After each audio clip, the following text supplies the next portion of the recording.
Parallel world और multiple timelines का concept देखने को मिलेगा। तो ये कहानी सेट है कोरिया में, लेकिन दो अलग दुनिया की। सिंपली कहूँ तो अपना हीरो बिलोंग करता है किंगडम ऑफ कोरिया से और हीरोइन बिलोंग करती है एक पैरेलल वर्ल्ड की रिपब्लिक ऑफ कोरिया से। तो कहानी की शुरुआत में हमें एक जादुई बांसुरी के बारे में बताया जाता है जिसमें असीम शक्तियां हैं। जिसके पास भी ये बांसुरी होगी वो दुनिया में राज कर सकता है, वो टाइम ट्रेवल कर सकता है, अलग पैरेलल वर्ल्ड में जा सकता है, महामारी ठीक कर सकता है, बारिश ला सकता है। ऐसे बहुत सारे पावर्स थे उस बांसुरी में जो अभी किंगडम ऑफ कोरिया के राजा के पास थी। साल था 1994 का, जब राजा के सौतेले भाई लिरिम ने उस बांसुरी को हासिल करने का डिसाइड किया। लिरिम ने अपने कुछ सोल्जर्स के साथ मिलकर राजा के प्राइवेट पैलेस में जाकर उन्हें मार दिया और बांसुरी लेकर वो निकल नहीं जा रहा था। लेकिन तभी राजा का 8 साल का बेटा लीगोन वहाँ पर आ जाता है, जिससे बांसुरी की आवाज यहाँ तक खींच लाई थी। राजा को मरा हुआ देखकर वो भागकर उनके पास आता है। लिरिम उसे देखकर कहता है कि अब तुम एक अनाथ हो। जो सुन लीगोन वहाँ पड़ी एक तलवार बहुत ही मेहनत से उठाता है और लिरिम की ओर वार करता है, जिससे लिरिम के हाथ की बांसुरी 2 टुकड़ों में कट जाती है। लीगोन उसी के साथ ही रॉयल गार्ड्स को ऑर्डर करता है गद्दार लिरिम को जेल में डालने का, और उसे पता नहीं था कि ये सभी लिरिम के साथ ही मिले हुए हैं। इसीलिए वो सभी लिगोन पर गन तान देते हैं, पर लिरिम गुस्से में बांसुरी के टुकड़े से लिगोन के गर्दन पर वार कर देता है। लिगोन को वो मारने ही वाला था कि तभी अचानक वहाँ पर एक कैप पहना हुआ मास्क मैन आ जाता है जो लिरिम के सोल्जर्स पे गोली चलाने लग जाता है। तो वो बंदा अकेले इन सब का सामना करता है। अब इन गोलीबारी की आवाज सुनकर राजा के रॉयल गार्ड्स इस तरफ आने लगे थे, जिसे देख लिरिम बांसुरी का एक हिस्सा लेकर ही यहाँ से भाग निकलता है।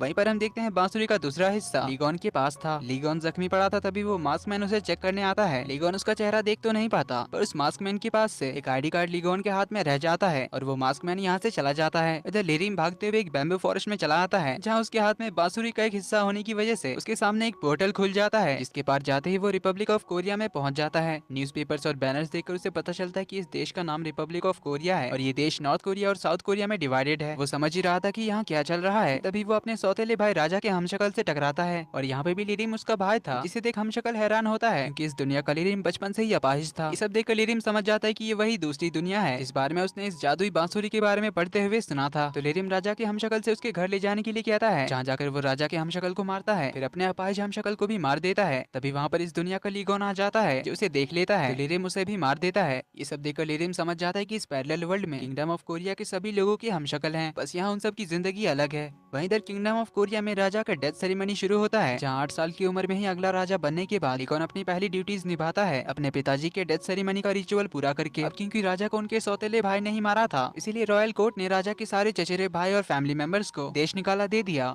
इधर रिपब्लिक ऑफ कोरिया में लिरिम बांसुरी के पावर्स को इस पैरेलल वर्ल्ड के चक्कर को समझ चुका था, इसीलिए वो अपने हमशक्ल की डेड बॉडी को किंगडम ऑफ कोरिया जाकर समंदर के किनारे फेंक देता है, जिससे किंगडम ऑफ कोरिया के लोगों को बिलीव हो जाता है कि गद्दार लिरिम मर चुका है। इधर 8 साल का छोटा राजा लीगोन अपने डैड के डेथ से बहुत दुखी होता है। तभी उसकी मुलाकात हुई नन्हे जोयोंग से, जो उसे चीयर अप करने आता है। हर जगह वो लीगोन के पीछे पीछे ही जाता है, इसलिए लीगोन को काफी चिढ़ होता है। तो उससे